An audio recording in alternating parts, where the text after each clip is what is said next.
Welcome to Immunology.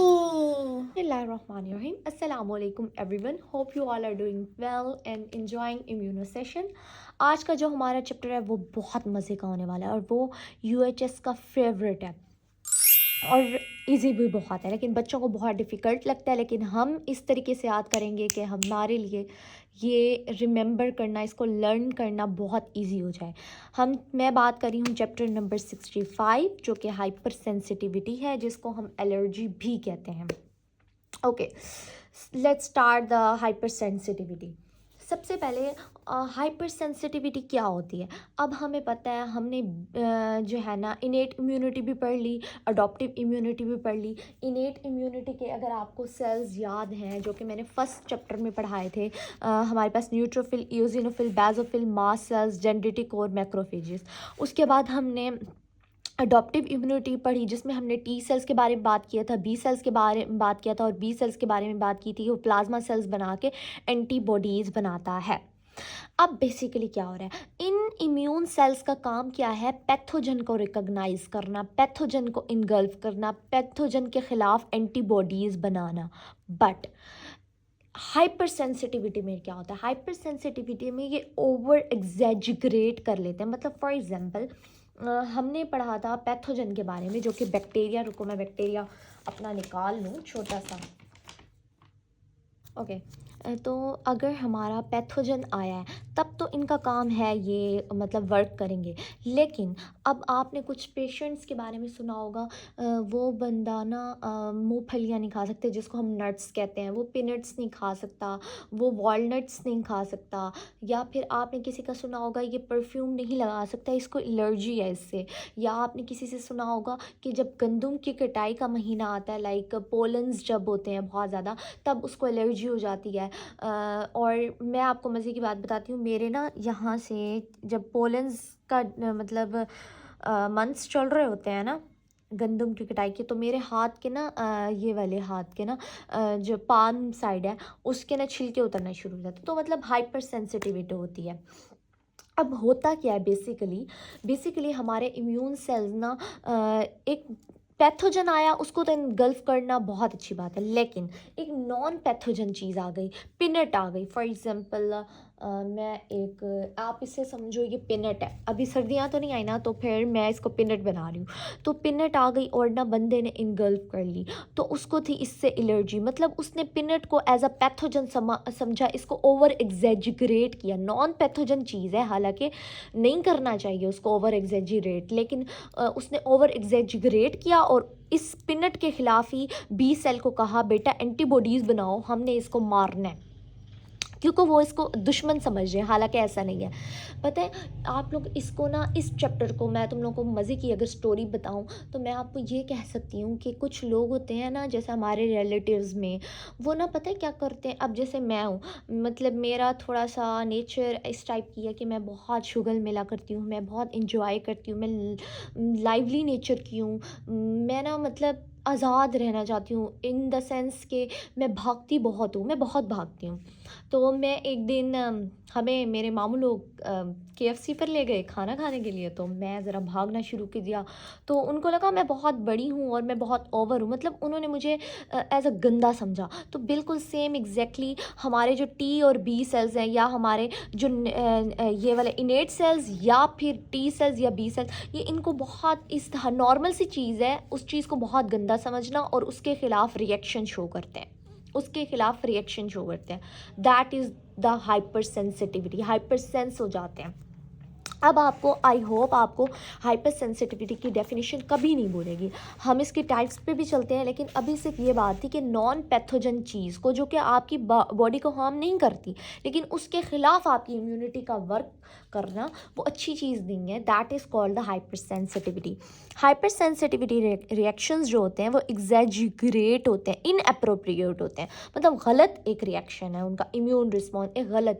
Non pathogen चीज़ के खिलाफ आप क्यों ऐसा रिएक्शन शो कर, अच्छा एक पैथोजन चीज़ आई, एक गंदी चीज़ आई आपकी बॉडी में, उसके खिलाफ तो आप वर्क करो, उसको तो आप गंदा समझो, लाइक पैरासाइट आ गया या आपके पास बैक्टीरिया आ गया, पैथोजन चीज़ आ रही है, तो बेटा आप उसके ख़िलाफ़ करो। लेकिन एक नॉन पैथोजन चीज़ है, एक मूँगफली है, एक पीनट है, वॉलनट है, उसके ख़िलाफ़ क्यों आप ऐसा रिएक्शन शो कर रहे हो?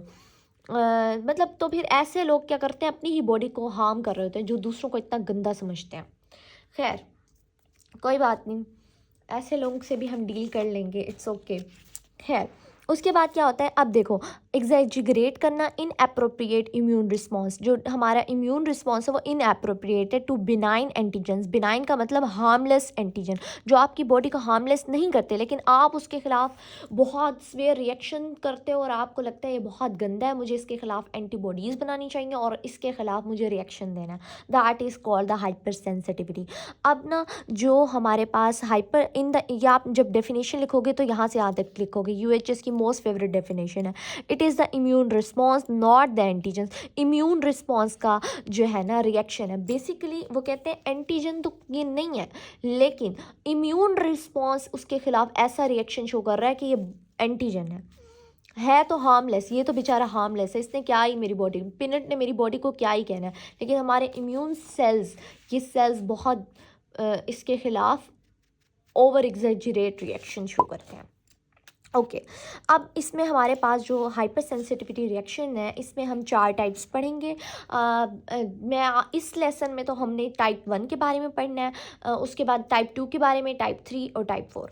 सबसे पहले हमेशा ये बात याद रखना, हमने 4 टाइप्स पढ़नी है, hyper sensitivity type 1, type 2, type 3 and type 4। Okay, अब जो हमारी टाइप 1 हाइपर सेंसिटिविटी, टाइप 1 हो, टाइप 2 हो या 3 हो या 4, उनके 2 फेजेस पढ़ेंगे। 2 फेजेस पढ़ेंगे, एक होगा sensitisation phase and then second one is immunologic reaction, या इसको हम रिएक्शन फेज भी कह सकते हैं या अफेक्टर फेज भी कह सकते हैं। इसके 3 नाम है, आप लोग लिख लो। इम्यूनोलॉजिक फेज, यार मैं प्रोनाउंस सही कर रही हूँ या नहीं, मैं 1 मिनट रुको, मुझे सोचने दो। इम्यूनोलॉजिक रिएक्शन, अच्छा ठीक है, इसको रिएक्शन फेज भी कह सकते हैं और अफेक्टर भी कह सकते हैं। अच्छा, अब थोड़ा सा ना सुन लो कि होगा क्या बेसिकली हाइपर सेंसिटिविटी में। मेरा बेटा, चाहे हाइपर सेंसिटिविटी टाइप 1 हो, टाइप 2 हो, टाइप 3 हो, टाइप 4 हो, सब में 2 फेजेस हैं, ठीक है, मैंने आपको ये बात बता दी, ठीक है। अब ना हमने इस लेसन में तो टाइप 1 पढ़ेंगे, लेकिन वो मैं आगे एक्सप्लेन करती हूँ वो क्या है कैसे है। लेकिन अभी सिर्फ सुन लो, टाइप 1 और टाइप 2 हो, इनके 2 फेजेस हैं। सबसे पहले होगा सेंसिटाइजेशन फेज। ओके, लिखने की ज़रूरत नहीं है, बुक पे लिखा हुआ है, मैं हाईलाइट कराती हूँ।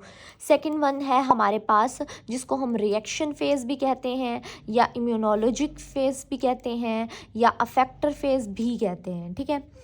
अब हो क्या रहा है बेसिकली मेरे बच्चों, हो ये रहा है कि सबसे पहले ना फर्स्ट एक्सपोजर, जब ना आपने ज़िंदगी में पहली मर्तबा नट्स खाई या पीनट खाया, या आपने पहली मर्तबा परफ्यूम लगाया, आपको ना कोई रिएक्शन नहीं हुआ, मतलब आपको नहीं पता चला कि भाई मैं एलर्जिक हूँ या नहीं, आपको नहीं पता चला, ये होगा आपका फर्स्ट एक्सपोजर,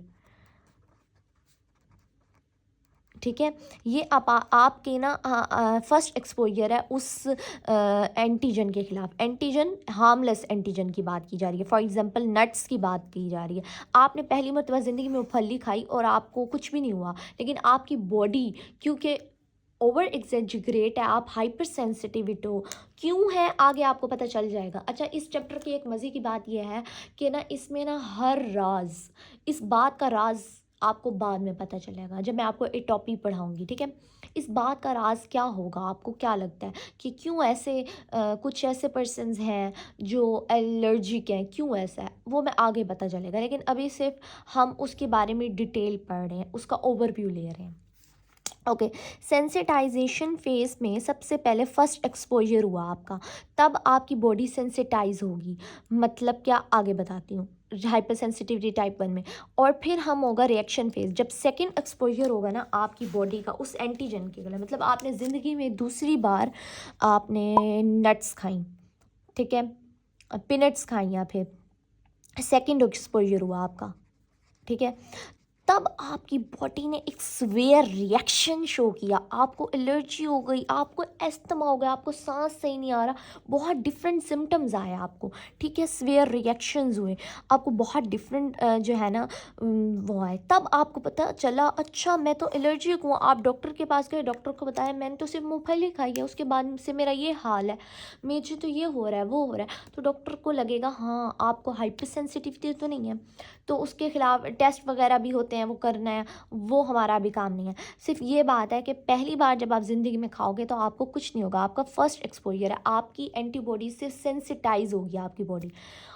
सेकेंड फेज़ में आपका रिएक्शन शो करेगी बॉडी जब ज़िंदगी में दूसरी बार खाओगे। फिर अगर तीसरी बार खाओगे तो आप दोबारा आपकी बॉडी स्वेयर रिएक्शन देगी, ऐसे देती रहेगी।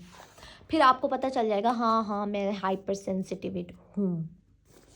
ओके, ये हमारे पास मैंने आपको ये बता दिया सेंसिटाइजेशन फेज़ जिसमें फर्स्ट एक्सपोजर होता है, और इम्यूनोलॉजिक फेज़ जिसको अफेक्टर फेज़, रिएक्शन फेज़ और सेकंड एक्सपोजर होता है जिसमें अब ना हमारे पास एक लाइन है, आप अंडरलाइन कर लो। Type 1, type 2, type 3 are antibody mediated. मतलब क्या, इनमें एंटीबॉडी रोल प्ले करी है, इसमें भी एंटीबॉडी होगी, इसमें भी एंटीबॉडी होगी, इसमें भी एंटीबॉडी रोल प्ले करी है। लेकिन टाइप 4 में सेल मेडिएटेड है, जो कि टी सेल्स इन्वॉल्व होंगे। क्या होंगे कैसे होंगे वो आगे एक्सप्लेन, लेकिन ये हो किस वजह से रही है टाइप 1, एंटीबॉडी के ओवर प्रोडक्शन की वजह से, ओवर एग्जेजरेट रिएक्शन की वजह से एंटीबॉडी का मसला है कि वो बहुत ज़्यादा रिलीज़ हो रही है आपकी बॉडी में। क्यों हो रही है, हो सकता है जेनेटिकली आपका ऐसे हो, वो आगे डिस्कस करते हैं, ठीक है। सिर्फ एक लाइन है, उसको अंडरलाइन कर लो, आगे खुद भी आपको समझ आ जाएगी। अब जो हमारा पर्पस है आज का जो लेक्चर है वो टाइप 1 है, जिसके दो नाम हैं, इमीडिएट और एनाफाइलैक्टिक हाइपर सेंसिटिविटी। वाई वो आर कॉलिंग टाइप 1 को हम इमीडिएट क्यों कह रहे हैं और एनाफाइलैक्टिक क्यों कह रहे हैं, तो हम इसको पढ़ते हैं एज अ स्टोरी। और मैं आपको एक रिपोर्ट दिखा रही हूँ उससे रिलेटेड, उसको देख लोगे ना तो आपको यूँ चुटकियों में टाइप 1 हाइपर सेंसिटिविटी समझ आ जाएगी। सबसे पहले मैं आपको रिपोर्ट दिखाती हूँ जो कि मेरी अपनी सिस्टर की है। अब आप लोग ये रिपोर्ट देखो, ये है आईजीई का टेस्ट कराया हुआ था, सीरम आईजीई का, कि आपके ब्लड में आईजीई कितनी है।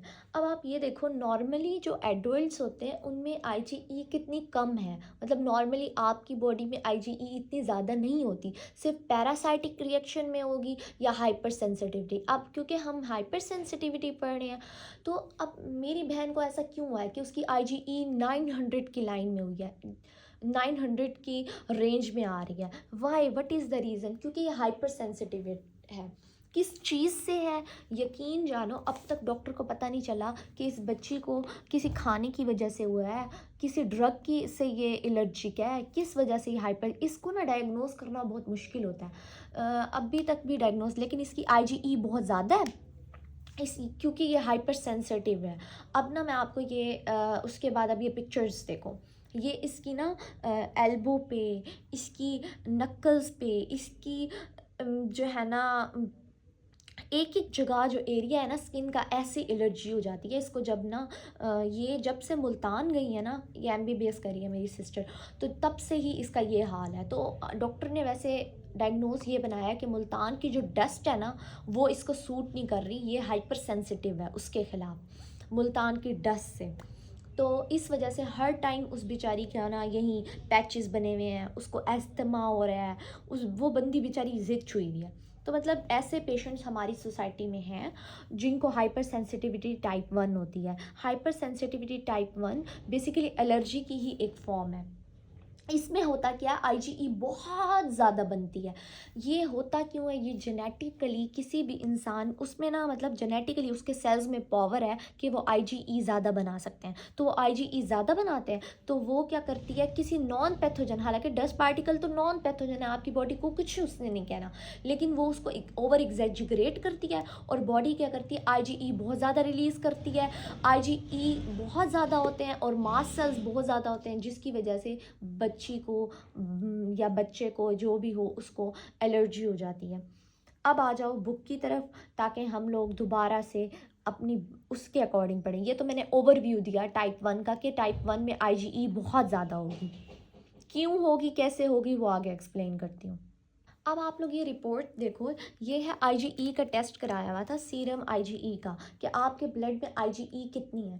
अब आप ये देखो, नॉर्मली जो एडल्ट्स होते हैं उनमें आईजीई कितनी कम है, मतलब नॉर्मली आपकी बॉडी में आईजीई इतनी ज़्यादा नहीं होती, सिर्फ पैरासाइटिक रिएक्शन में होगी या हाइपर सेंसिटिविटी। अब क्योंकि हम हाइपर सेंसिटिविटी पढ़ रहे हैं, तो अब मेरी बहन को ऐसा क्यों हुआ है कि उसकी आईजीई 900 की लाइन में हुई है, 900 की रेंज में आ रही है। Why, what is the reason? क्योंकि ये हाइपर सेंसिटिव है। किस चीज़ से है? यकीन जानो, अब तक डॉक्टर को पता नहीं चला कि इस बच्ची को किसी खाने की वजह से हुआ है, किसी ड्रग की से ये एलर्जिक है, किस वजह से ये हाइपर, इसको ना डायग्नोज करना बहुत मुश्किल होता है। अभी तक भी डायग्नोज, लेकिन इसकी आईजीई बहुत ज़्यादा है इस, क्योंकि ये हाइपर सेंसिटिव है। अब ना मैं आपको ये उसके बाद अब ये पिक्चर्स देखो, ये इसकी ना एल्बो पे, इसकी नक्कल्स पे, इसकी जो है ना एक एक जगह जो एरिया है ना स्किन का, ऐसी एलर्जी हो जाती है इसको। जब ना ये जब से मुल्तान गई है ना, ये एमबीबीएस करी है मेरी सिस्टर, तो तब से ही इसका ये हाल है। तो डॉक्टर ने वैसे डायग्नोज ये बनाया कि मुल्तान की जो डस्ट है ना वो इसको सूट नहीं कर रही, ये हाइपर सेंसिटिव है उसके ख़िलाफ़, मुल्तान की डस्ट से। तो इस वजह से हर टाइम उस बेचारी के ना यहीं पैचेस बने हुए हैं, उसको एस्थमा हो रहा है, उस वो बंदी बेचारी ज़िद छुई हुई है। तो मतलब ऐसे पेशेंट्स हमारी सोसाइटी में हैं जिनको हाइपर सेंसिटिविटी टाइप 1 होती है। Hyper sensitivity type 1 basically allergy की ही एक फॉर्म है। इसमें होता क्या, आईजीई बहुत ज़्यादा बनती है। ये होता क्यों है? ये जेनेटिकली किसी भी इंसान, उसमें ना मतलब जेनेटिकली उसके सेल्स में पावर है कि वो आईजीई ज़्यादा बना सकते हैं। तो वो आईजीई ज़्यादा बनाते हैं, तो वो क्या करती है, किसी नॉन पैथोजन, हालांकि डस्ट पार्टिकल तो नॉन पैथोजन है, आपकी बॉडी को कुछ उसने नहीं कहना, लेकिन वो उसको ओवर एग्जैजुरेट करती है और बॉडी क्या करती है, आईजीई बहुत ज़्यादा रिलीज़ करती है। आईजीई बहुत ज़्यादा होते हैं और मास्ट सेल्स बहुत ज़्यादा होते हैं, जिसकी वजह से बच्ची को या बच्चे को जो भी हो उसको एलर्जी हो जाती। अब आपको एक लाइन समझ आ गई कि जो टाइप 1 है, जिसको इमीडिएट भी कह रहे हैं, एनाफाइलैक्टिक, उस इसका मतलब भी मैंने आपको बताना है। लेकिन ये क्या है, आईजीई मेडिएटेड है। आईजीई मेडिएटेड मतलब इसमें आईजीई बहुत ज़्यादा होगी पेशेंट की, ठीक है। आईजीई कैसे होगी, आके मैकेनिज्म एक्सप्लेन करती हूँ, लेकिन सिर्फ सुन लो। इसमें क्या होगा, इओजिनोफिल बहुत ज़्यादा होंगे पेशेंट के, मास्ट सेल्स बहुत ज़्यादा होंगे पेशेंट के। ये वो 4 चीज़ें हैं जो इन टाइप 1 में जो है ना ज़्यादा होगी। IgE, wait a minute, yes, basophil, eosinophil और मास्ट सेल्स, ये टाइप 1 में बहुत ज़्यादा होंगे, ख़ास तौर पे आईजीई। ओके, अब आ जाओ हम लोग अपने नेक्स्ट रूट्स पे आते हैं और मैं आपको एक्सप्लेन करती हूँ बेसिकली आईजीई क्यों ज़्यादा हो रही है, ठीक है। मैकेनिज़्म समझाने से पहले ना मैं आपको एग्जांपल्स बता देती हूँ कि सबसे पहले हाइपर सेंसिटिविटी हो क्यों रही है, मतलब उसकी एग्जांपल्स क्या हो सकती हैं, आप किस चीज़ से हाइपर सेंसिटिव हो सकते हो। सबसे पहले आपने किसी को सुना होगा वो फूड से, मतलब किसी भी फूड से हो सकता है, वो पीनट से, मूंगफली से हाइपर सेंसिटिव हो, इसको हाईलाइट कर लो। ये ना आपका जब क्वेश्चन आएगा ना टाइप 1 की डेफिनेशन का, तब आपको ना ये एग्जांपल्स लिखनी पड़ेंगी। आप किसी फूड से, शेलफिश से आप हो, बी वेनम से हो, किसी ड्रग से हो, जैसे आपने सुना होगा पेनिसिलिन किसी को सूट नहीं करती, वो हाइपर सेंसिटिव है, ठीक है। उसके अलावा आप किसी ड्रग से हो जो कि पेनिसिलिन होती है, ठीक है, किसी फूड से, किसी ड्रग से, या आप ना किसी पेशेंट का सुनते हो, या सॉरी किसी डॉक्टर का सुनते हो, वो ना ग्लव्स नहीं वेयर कर सकते। कौन से ग्लव्स, वो जो हम सर्जरी वगैरह में यूज़ करते हैं या जो हम लैब में यूज़ करते हैं, लेटेक्स रबर के ग्लव्स होते हैं, उनसे उनको एलर्जी होती है, उससे उनकी स्किन ख़राब होने पड़ जाए, तो वो हाइपर सेंसिटिव होते हैं इनके ख़िलाफ़, ठीक है। अब ठीक है, उसके अलावा ना एक और भी एग्जांपल्स हैं 2-3 जो कि बहुत इंपॉर्टेंट है, मैं आगे एक्सप्लेन करूँगी, लेकिन मैं सिर्फ ये बात कर रही हूँ कि आपको ये पता होना चाहिए कि आप किसी फूड से हो सकते हो, आप ड्रग से हो सकते हो, आप किसी रबड़, लेटेक्स रबर ग्लव्स से हो सकते हो, और आप एक और चीज़ से भी हो सकते हैं। इसकी एग्जांपल है अल्फ़ा गाल। अल्फ़ा गाल क्या होता है लास्ट में एक्सप्लेन करूँगी। आप इससे भी हाइपर सेंसिटिव हो सकते हो। तो मतलब कि ये एग्जांपल्स हैं हमारे पास कि वो बंदा इनके ख़िलाफ़ बहुत सीवियर रिएक्शन देगा। अब सबसे पहले हाइपर सेंसिटिविटी की डेफिनेशन तो मैंने आपको बता दी कि an immediate hyper sensitivity reactions occurs when an antigen या एलर्जन, एंटीजन को एलर्जन भी कह रहे हैं क्योंकि वो एलर्जी कॉज कर रहा है, binds to IgE on the surface of mast cells resulting. ये इसका एक्सप्लेन करती हूँ अब मैं सबसे पहले। ओके अब मैं आपको रजिस्टर पे पहले एक्सप्लेन करूँगी इसका मैकेनिज़्म। जब आपको मैकेनिज़्म समझ आ जाएगा तो you are able to understand the definition and phases. आगे सारे पैराग्राफ समझ आ जाएंगे। सिर्फ अभी मैं आपको रजिस्टर पे लेके चलती हूँ और आप सिर्फ सुनने की कोशिश करो कि मैं क्या एक्सप्लेन कर रही हूँ। For example I am a person, या मेरी वो सिस्टर जिसके बारे में मैं बात किया वो MBBS डॉक्टर है, ठीक है। अब ना उसको किससे मसला है, डस्ट से मसला है, ठीक है, या आप किसी पोलन से भी कह सकते हो, ठीक है। उसको एयर से मसला है। अब ना उसके अंदर वो एंटीजन गया जिससे वो हाइपर सेंसिटिव है। अब उसकी बॉडी में इम्यून सेल्स हैं। सबसे पहले जो APCs है, हम स्टार्ट से इम्यूनो की जब से स्टोरी स्टार्ट किया मैंने कहा हमारे सबसे पहले जो इनेट इम्यूनिटी के डेंड्रिटिक सेल्स हैं जिसको APCs कहते हैं, डेंड्रिटिक सेल्स, APCs जिनको कहते हैं एंटीजन प्रेजेंटिंग सेल्स, उसने क्या किया, इस एंटीजन को इनगल्फ किया, उसका एंटीजन अपने ऊपर लगाया, अपने MHC2 पे भागता भागता T सेल के पास गया, T सेल को शो किया, T सेल आगे डिफ्रेंशिएट होता है T हेल्पर में। कौन से हेल्पर से, वो एंटीजन को देख के पता चलता है, ठीक है। अब हाइपर सेंसिटिव में वो किस में जो है ना डिफ्रेंशिएट होगा, T हेल्पर 2 में। अगर आपको याद हो ये टेबल, जिस बच्चे को या बच्ची को याद है ना, उसको मुझे लगता है इम्यूनो फिंगर टिप्स पे आनी चाहिए। और ये मैंने आपको नोट्स प्रोवाइड किए हैं इतने अच्छे और इतने कमाल के। आगे एक्सप्लेन करती हूँ ये दोबारा से भी। अच्छा, अब APCs and dendritic cells T cells के पास गए, T सेल्स को T हेल्पर 2 में कन्वर्ट हुआ, उसने B सेल्स को, अब ना T सेल्स ही B सेल्स को एक्टिवेट करेंगे, B सेल्स क्या कराएंगी, क्लास स्विचिंग करके एंटीबॉडीज़, कौन सी एंटीबॉडीज़ बनाएंगी, IgE। एलर्जी में हमेशा IgE बनती हैं। और मैंने आपको क्या बताया, ये हाइपर सेंसिटिव क्यों है पेशेंट, इसकी बॉडी ना जेनेटिकली IgE बनाने के लिए ना बहुत ज़्यादा वर्क करती है, मतलब IgE ज़्यादा बनाती है, ठीक है। उसके बाद क्या होता है, ये IgE अब आपको अगर याद हो, ये अब ब्लड में दोबारा जाएगी और वो जो हमारे इनेट के सेल्स हैं, कौन से innate, I have a question to you, क्योंकि मैंने प्रीवियस कॉम्प्लीमेंट सिस्टम पढ़ाया था तब भी मैंने ये रिसेप्टर्स की बात की थी, और उससे पहले भी जब मैंने इनेट सेल्स पढ़ाए थे तब भी मैंने ये बात की थी, और मैंने आपको स्टिकी नोट्स भी दिखाया था, मैं अभी भी दिखाती हूँ आपको।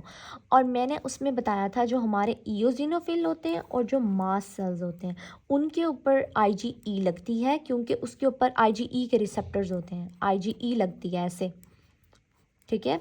और जो हमारे मास्ट सेल्स होते हैं और जो हमारे न्यूट्रोफिल और नेचुरल किलर सेल्स होते हैं उनके ऊपर IgG लगती है। अब मैं तुम लोगों को वो स्टिकी नोट दिखा रही हूँ, तुम लोग कभी मत भूलना उस बात को। तो हाइपर सेंसिटिविटी आपको तब समझ आएगी IgE का ताल्लुक जब आपको रिसेप्टर्स का पता होगा और प्रीवियस कंसेप्ट आपका क्लियर होगा। अब मैं आपको वो स्टिकी नोट दिखा दूँ एक बार, फिर मैं आगे आपको एक्सप्लेन करती हूँ, ताकि तुम लोगों के ब्रेन में कोई भी एज सच क्वेश्चन ना रहे कि ये कहाँ से बात कर रही हैं, क्या बात हो रही है। वेट, मैं वो स्टिकी नोट निकालूं फिर बताती हूँ। ये है वो स्टिकी नोट जो कि मैंने बारहा आप लोगों को दिखाए हुए हैं, कि जब मैंने आपको ग्रेन्युलोसाइट्स पढ़ाए थे, NEB से याद कराया था, निब से, पेन की निब से याद कराया था, और मैंने ये कहा था जो न्यूट्रोफिल्स हैं, ये हमारे न्यूट्रोफिल्स हैं, इनके ऊपर आके IgG लग जाती है, क्योंकि IgG के रिसेप्टर्स न्यूट्रोफिल के ऊपर हैं। फिर मैंने आपको बताया था जो इओजिनोफिल है उसके ऊपर आके IgE लग जाती है, ठीक है। और जो हमारे बेजोफिल हैं उसके ऊपर आके IgE लग जाती है। ये आपको प्लीज़ ये बना लो नोट्स। नेचुरल किलर सेल्स होते हैं उनके ऊपर IgG के रिसेप्टर्स होते हैं। अच्छा, अब एक क्वेश्चन आ गया ना, क्योंकि हाइपर सेंसिटिविटी है, हमें हाइपर सेंसिटिविटी का पता है, एक पैरासाइटिक रिएक्शन वो तो हमारा टॉपिक नहीं है, उसमें भी IgE ज़्यादा होती है।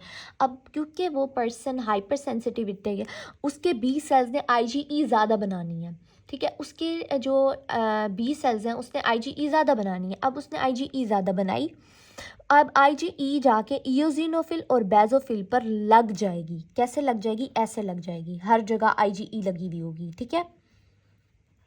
ये अब क्या होगी, बॉडी सेंसिटाइज होगी। जब उसने पहली मर्तबा पीनट्स खाई ना उस पर्सन ने, तो उसके इयोजिनोफिल और बेजोफिल पे आईजीई ऐसे लग गई। अब जब वो दूसरी बार खाएगा ना तो वो रिएक्शन करेगी। कैसे रिएक्शन करेगी आगे एक्सप्लेन करती हूँ, लेकिन सिर्फ ये रिसेप्टर वाली बात मत भूलना। इस वजह से जब आईजीई ज़्यादा है तो इयोजिनोफिल भी ज़्यादा होंगे, बेजोफिल भी ज़्यादा होंगे हाइपर सेंसिटिविटी टाइप 1 में। Remember one thing. और जब हम टाइप 2 पर बताऊंगी ना तब मैं आईजीजी की बात करूंगी, तो इसलिए भूलना नहीं है। वापस आओ अपने लेक्चर पे, अपने टॉपिक पे।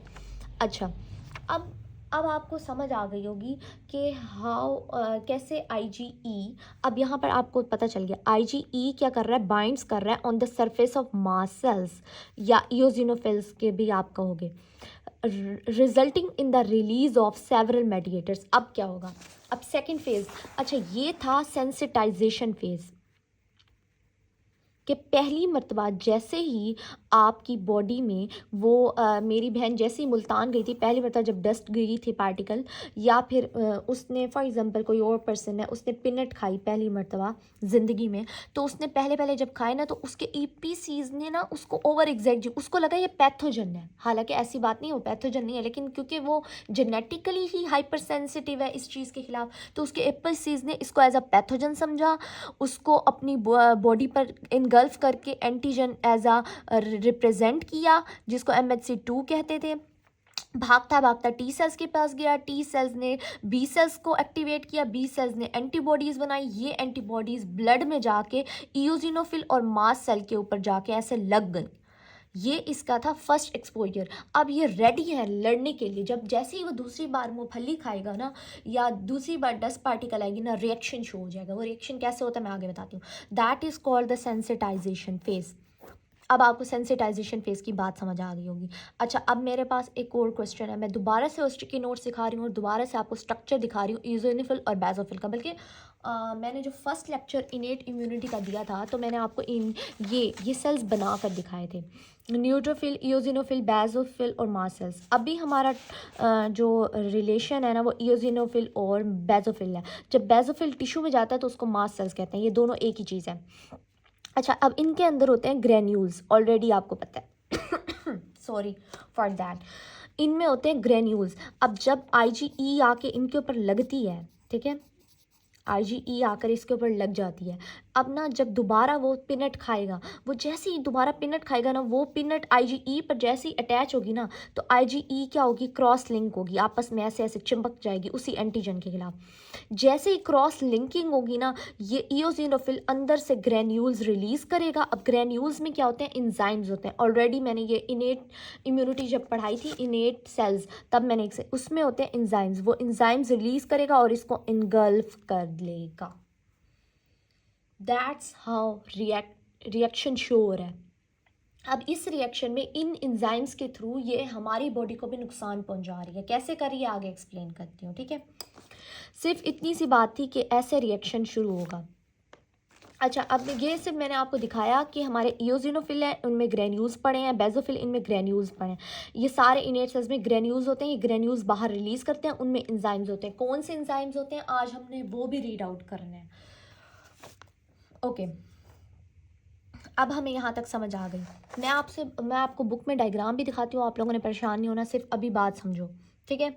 अच्छा, अब एक क्वेश्चन आपको करना चाहिए, मैडम वैसे प्रीवियस चैप्टर से रिलेटेड आपको खुद भी आना चाहिए। हमारे जो टी सेल्स हैं वो कौन से टी हेल्पर में कन्वर्ट हो रहे होंगे फॉर द आईजीई, और एपीसीज आईजी टी हेल्पर 2 में कन्वर्ट होते हैं, जो कि आईजीई बनवाती है, इयोजिनोफिल बनाते हैं, आपको याद होगा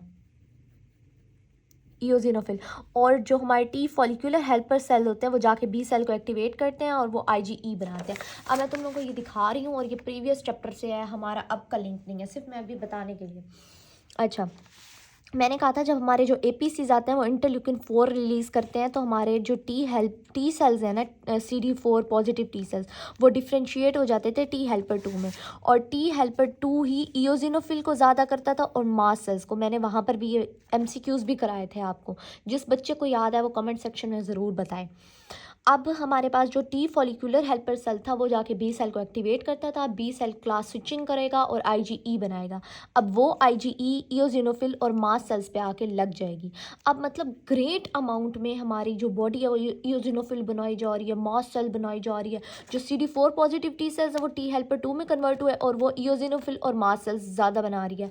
और जो हमारे टी फॉलिक्यूलर हेल्पर सेल्स थे वो हमारे बी सेल्स को एक्टिवेट कर रहे हैं और वो एंटीबॉडीज़ बना रहे हैं।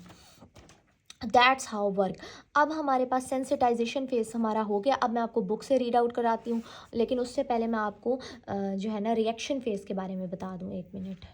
रिएक्शन फेज़ में ना हम 2 पार्ट्स पढ़ेंगे। 2 पार्ट्स क्या हैं आगे एक्सप्लेन करती हूँ। इसमें 2 पार्ट्स हैं, लेकिन उससे पहले रिएक्शन कैसे होगा। जब सेकंड एक्सपोजर होगा ना तो फ़ौरन ये हमारा जो इयोजिनोफिल है और जो हमारा मास्ट सेल्स इनमें होते हैं ग्रेन्यूल्स, इनके ऊपर आईजीई तो लगी हुई है जो कि हो चुकी थी, सेंसिटाइजेशन तो हो चुकी थी, आईजीई इन पर लगी हुई है।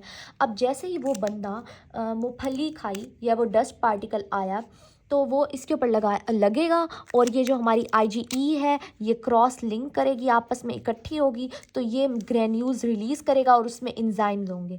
अब इन ग्रेन्यूल्स में ना 2 टाइप्स ऑफ मेडिएटर्स होते हैं। कुछ जो एंजाइम्स होते हैं ना फ़ौरन रिलीज़ हो जाते हैं, जिसको हम कहते हैं इमीडिएट फेज़, मतलब फ़ौरन ही विद इन मिनट्स वो रिलीज़ होंगे और एलर्जी करेंगे हमारी बॉडी में। और कुछ होंगे जो 6 घंटे बाद रिएक्शन शो करेंगे, लाइक उनको कहेंगे हम लेट फेज़, मतलब लेट फेज़ मेडिएटर्स भी हैं। मतलब हमारे जो ग्रेन्यूल्स हैं ना उसमें कुछ एंजाइम्स ऐसे हैं जो विद इन मिनट्स रिलीज़ हो जाएंगे और कुछ एंजाइम्स ऐसे हैं जो 6 घंटे बाद 6 आवर्स के बाद रिलीज़ होंगे, जिनको हम लेट फेज़ भी कहते हैं। और जो मेडिएटर्स हैं, जो एंजाइम्स हैं, उनको लेट फेज़ मेडिएटर्स कहते हैं। बुक से दिखाती हूँ, घबराना नहीं है। ओके, अब सबसे पहले ना आप डायग्राम देखो। डायग्राम से आपको जब समझ आ जाएगी ना तब आप you are able to read a paragraph. सबसे पहले ये देखो क्या हो रहा है। हमारे पास सेंसिटाइजेशन फेज़ हो गया, अब है इमीडिएट हाइपर सेंसिटिविटी। हम क्यों कहते हैं? क्योंकि विद इन मिनट्स शो कर रही है। आपको समझ आ गई। एनाफिलैक्टिक क्यों कहते हैं? क्योंकि एलर्जी शो कर रही है। Immediate with in minutes. और एनाफिलैक्टिक क्यों कहते हैं? क्योंकि ये एलर्जी शो कर रही है। अब आपको नाम का मतलब समझ आ गया। अच्छा, अब उन्होंने ये सेकंड फेज़ दिखाया जिसमें सेंसिटाइजेशन हो गई। आईजीई ये देखो लगी हुई है, एंटीबॉडी, ये एंटीबॉडी है, आईजीई लगी हुई है। और ये हमारे पास क्या है? मास्ट सेल्स है। इसमें क्या है? ग्रेन्यूल्स है, ये देखो ग्रेन्यूल्स है। अच्छा, अब वो कहते हैं कि ये ग्रेन्यूल्स हैं, ये सेंसिटाइजेशन हुई है। अब दोबारा जब सेकंड टाइम वो एंटीजन आया, कौन आया? एंटीजन आया, ये एंटीजन आया, तो ये एंटीबॉडी पे लगेगा। एंटीबॉडी ये देखो आपस में क्रॉस लिंक कर रही है। जैसे ही क्रॉस लिंक की तो ये जो हमारा मास्ट सेल्स है ग्रेन्यूल्स रिलीज़ करेगा। यहाँ से देखो ये इसने डी ग्रेनुलेशन की। डी ग्रेनुलेशन करना मतलब ग्रेन्यूल्स को रिलीज़ करना। डी ग्रेनुलेशन करेगा तो उसमें क्या होंगे? कुछ मेडिएटर्स हैं जिनको हम एंजाइम्स भी कहते हैं। वो 2 किस्म के होंगे, कुछ उसी टाइम रिलीज़ हो जाएंगे, इमीडिएट मेडिएटर्स जो कि इमीडिएट रिस्पॉन्स शो करेंगे, ठीक है, मेडिएटर्स। और दूसरे होंगे हमारे पास जो है ना लेट फेज़ में आएंगे, वो लेट एलर्जी कॉज करेंगे। कैसे करेंगे आगे एक्सप्लेन करती हूँ। अभी तक यहाँ तक समझ आ गया, अब हम अपनी बुक से रीड आउट करते हैं। ओके, यूएचएस का पूरा लॉन्ग क्वेश्चन आया हुआ था हाइपर सेंसिटिविटी में, और इसमें ना यूएचएस का पास पेपर में के ना 2 फेजेस बता दें हाइपर सेंसिटिविटी के। मतलब उसमें आपने नंबर 1 पे सेंसिटाइजेशन फेज़ लिखोगे, नंबर 2 पे तुम लोग रिएक्शन और इम्यूनो फेज़, और उसमें भी 2 पार्ट्स, एक इमीडिएट फेज़ लिखोगे और लेट फेज़। अब ये देखो नंबर 1 पे मैंने आपको ये बात की कि इसके 2 फेजेज़ हैं। एक सेंसिटाइजेशन फेज़ जिसमें हमारे पास आईजीई एंटीबॉडी बन रही है, इस फर्स्ट फॉर्म पहली मरतबा बनेगी और जाके एफसी पोर्शन से, अपने एफसी पोर्शन से रिसेप्टर्स पे लग जाएगी। कौन से रिसेप्टर्स पे? बेजोफिल और मास्ट सेल्स पे इसके रिसेप्टर होते हैं, ऑलरेडी बता चुकी हूँ। बेजोफिल और मास्ट सेल पे ये अपने एफसी पोर्शन से लग जाती है रिसेप्टर पे जाके, ये सेंसिटाइजेशन हो गई है। सेकेंड फेज़ होता है जिसको इम्यूनोलॉजिक फेज़ कहते हैं, रिएक्शन फेज़। उसमें क्या होते हैं? ये आईजीई के जो रिसेप्टर्स हैं वो क्रॉस लिंक करेंगे। मैंने आपको बताया, तो ऐसे जैसे ही क्रॉस लिंक करेंगे तो जो हमारा मास्ट सेल्स है वो एक्टिवेट हो जाएगा, उसको पता चल जाएगा मैंने ग्रेन्यूल्स रिलीज़ करने हैं। और वो क्या करेगा, डीग्रेनुलेशन करेगा मास्ट सेल। अब इसमें भी दो पार्ट्स हैं, एक है इमीडिएट फेज़, दूसरा है लेट फेज़। इमीडिएट फेज़ में कौन से एंजाइम्स रिलीज़ हो रहे हैं जो कि विद इन मिनट्स रिलीज़ हो रहे हैं, जो जिसमें एग्जांपल आती है हिस्टामीन की, और उसके अलावा हमारे पास सेरोटोनिन की, उसके अलावा स्लो रिएक्टिंग जो है ना इयोजिनोफिल, कीमोटैक्टिक फैक्टर, आगे वो एक्सप्लेन हुए में हैं, अभी घबराना नहीं है। इमीडिएट फेज़ में कौन से आ रहे हैं, जो कि प्री फॉर्म्ड है, मतलब पहले से ना ये जो हमारा मास सेल्स है ना, इसमें है ग्रेन्यूल्स। अच्छा देखो, ये ग्रेन्यूल्स है, ग्रेन्यूल्स में है मेडिएटर्स जिनको हम एंजाइम्स भी कहते हैं। इसने ना पहले से ये बनाए हुए हैं, उनको हम कहेंगे प्री फॉर्म्ड। इस वर्ड को मत भूलना, मैं आगे दिखाती हूँ। प्री फॉर्म्ड मेडिएटर्स हैं जो कि फ़ौरन इमीडिएट रिस्पॉन्स शो करेंगे, इसलिए हम इमीडिएट फेज़ में हम उसको ले आते हैं। और दूसरे होंगे नॉट प्री फॉर्म्ड, मतलब वो बाद में बनाएगा, कुछ देर बाद। अब ये डीग्रेनुलेशन कर ली, कुछ देर बाद ये दोबारा से ऐसे एंजाइम बनाएगा जो कि लेट फेज़ में आएंगे, ठीक है। और वो एलर्जी, वो इन्फ्लेमेशन शो करेंगे। जो इमीडिएट फेज़ वाले हैं ना, पहले वो एडीमा हो जाएगा बंदे को फ़ौरन, और इरिथमा हो जाएगा। एडीमा होता है फ्लूइड का बॉडी में आना, सेल्स में आना, वेसल से निकल कर। और इरिथमा होता है व्हील एंड फ्लेयर मतलब आपको ऐसी एलर्जी होगी, कहीं से आप वाइट नज़र आ रहे होगा, कहीं से आप रेड नज़र आ रहे हो, कहीं से वाइट, कहीं से रेड। और जब आपको कुछ दिनों बाद या 6 घंटे बाद आपको इन्फ्लेमेशन होना शुरू हो जाएगी ड्यू टू ल्यूकोट्राइन्स, 6 घंटे बाद आपको इन्फ्लेमेशन होना शुरू हो जाएगी, वो लेट फेज़ का है। और आपको अस्थमा हो जाएगा, इस चीज़ को हाईलाइट कर लो। जो आपको इमीडिएट रिएक्शन आएगा ना विद इन मिनट्स, वो आपको एडीमा होगा और इरिथमा हो जाएगा, जिसमें रेड और वाइट पैचेस टाइप हो जाएंगे। और लेट फेज़ में आपको इन्फ्लेमेशन हो जाएगी और अस्थमा भी हो सकता है। और मेरी बहन को अस्थमा का भी इशू है, ठीक है। ये सारा कुछ, अब ये वाली एग्जांपल भी इन्होंने बताई नहीं, जैसे मैंने आपको फूड का बताया, ड्रग्स का बताया, लेटेक्स रबर का बताया, ग्लव्स का बताया। और आप इससे भी, पोलन से भी हो सकते हो एलर्जिक। आप एनिमल डेंडर्स क्या होते हैं, जैसे आप बिल्लियों के फीदर से हो सकते हो, आप फूड से हो सकते हो, आप ड्रग से, ये वही वाली बातें। आप आगे इग्नोर कर दो इस पूरे पैराग्राफ को, सिर्फ अपनी मेन बातें हाईलाइट करो और आगे मूव ऑन करते जाओ हर पैराग्राफ में। अच्छा अमियोनो का यही रूल बनाओ तुम लोग कि ना, आपने सिर्फ पैराग्राफ की चीज़ें हाईलाइट करनी है और वहीं पढ़नी है, जो जब आप पेपर्स आएंगे ना, आप बस जल्दी जल्दी देखते जाओगे कि भाई क्या हो रहा है। डेफिनेशन पढ़ो, सेंसिटाइजेशन फेज़ है, इम्यूनोजिक फेज़ है, इमीडिएट फेज़ है, लेट फेज़ है। इमीडिएट फेज़ में क्या हो रहा है, एडिमा हो रहा है, रिदमा हो रहा है, किसकी वजह से हो रहा है, जो हमारे ऐसे मेडिएटर्स हैं जो प्री फॉर्म्ड है, पहले से मास सेल्स ने अपने ग्रेन्यूल्स में बनाए हुए हैं। कौन से हैं वो आगे बताती हूँ। उसके बाद आ जाता है लेट फेज़, वो बाद में मास सेल्स बनाएगा, उसकी वजह से इन्फ्लेमेशन होगी और एस्थमा होगा। नंबर 2 बात। फिर आ जाओ, और जो इमीडिएट फेज़ है उसमें IgEs बहुत ज़्यादा होगी, और जो लेट फेज़ है उसमें न्यूट्रोफिल, इयोजिनोफिल, ये सारे भी आ जाएंगे। और आपने क्या बनानी है, ये डायग्राम बनानी है, पेपर चेकर आपको बहुत अच्छे नंबर देगा। अब यहाँ पर ये पैराग्राफ उसने एक्सप्लेन किया हुआ है, पूरा मैकेनिज़्म, जो कि मैं आपको एक्सप्लेन कर चुकी हूँ। हमारी प्रीवियस और ओल्ड स्टोरी है, कैसी स्टोरी है, IgE कैसे बनती है, आपको पता होना चाहिए। मैंने आपको क्या बताया हुआ था कि जो हमारे इंटरल्यूकिन होते हैं 4 रिलीज़ होगा, तो अगर हमारा टी फॉलिकुलर हेल्पर सेल क्या रिलीज़ कर रहा है कि हमारे बी सेल IgE एंटीबॉडीज़ बनाएंगे। याद है आपको, मैंने ये आपको हाईलाइट भी कराई थी। मैंने कहा था जब भी आपने एंटीबॉडीज़ बनाना है, इंटरल्यूकिन 21 तो रिलीज़ होगा, लेकिन उसके साथ अगर इंटरल्यूकिन 4 रिलीज़ होगा तो IgE एंटीबॉडीज़ बनेंगी। और अगर इंटरफेरॉन गैमा रिलीज़ होगा तो IgG एंटीबॉडीज़ बनेंगी। और अगर इसके साथ, ये मैं आपको सॉरी पैराग्राफ दिखा दूं कि ये वाली बात कहाँ से लिखी हुई है। हमने ये बी सेल्स में मैंने आपको हाईलाइट कराई थी, ये सारे, हाँ ये रहा। मैंने आपको कहा था अगर टी फॉलिकुलर हेल्पर से इंटरल्यूकिन 21 के साथ इंटरल्यूकिन 4 रिलीज़ करते हैं तो IgE एंटीबॉडी बनेगी। और अगर आप इंटरल्यूकिन 21 के साथ गैमा इंटरफेरॉन रिलीज़ होगा तो IgG। इंटरल्यूकिन 21 के साथ अगर म्यूकोजल साइटोकाइंस रिलीज़ करेगा तो IgA। ये वो वाली बात है, ये वाला पैराग्राफ इन्होंने वहीं से चोरी करके यहाँ लिखा है कि IgE कैसे बन रही हैं, IgM से क्लास स्विचिंग IgE कैसे बन रही है, कि क्योंकि ट्यूब फॉलिकुलर हेल्पर सेल्स जो है ना वो इंटरल्यूकिन 4 रिलीज़ कर रहे हैं और इंटरल्यूकिन 21, जिसकी वजह से IgE एंटीबॉडीज़ प्रोड्यूस होंगी। ये यहाँ तक आपको समझ आ गया, अल्हम्दुलिल्लाह। अब वो मास्ट सेल्स और बेसोफिल सेल्स कैसे बन रहे हैं ये मैंने आपको पहले बताया। सबसे पहले हमारे एपीसीज भागते भागते टी सेल के पास आएंगे, CD4 positive T cell. CD4 positive T cell differentiate होगा इंटरल्यूकिन 2 में, ड्यू टू इंटरल्यूकिन। अब जो हमारे एपीसीज हैं वो रिलीज़ कर रहे होते हैं इंटरल्यूकिन 4, जिसकी वजह से हमारा जो ये हमने प्रीवियस लेक्चर में मैंने आपको बताया था, ये जो हमारे एपीसीज होते हैं वो इंटरल्यूकिन 4 जब रिलीज़ करते हैं तो हमारे CD4 positive T cell differentiate हो जाते हैं टी हेल्पर 2 में। और टी हेल्पर 2 का काम है वो इंटरल्यूकिन 5, 4, 9 और 13 रिलीज़ करते हैं, जिसकी वजह से वो इओसिनोफिल और मास्ट सेल्स को बुलाते हैं। तो ऐसे वर्क हो रही है हमारी इम्यूनिटी। अच्छा, यहाँ तक तो हम वाइंड अप कर चुके हैं, यहाँ तक हमें समझ आ गया, मैकेनिज़्म भी समझ आ गया। मैकेनिज़्म के लिए परेशान ना हो, आगे मैंने नोट्स बहुत प्यारे प्रिपेयर किए हैं, मैं आपको दिखाती हूँ।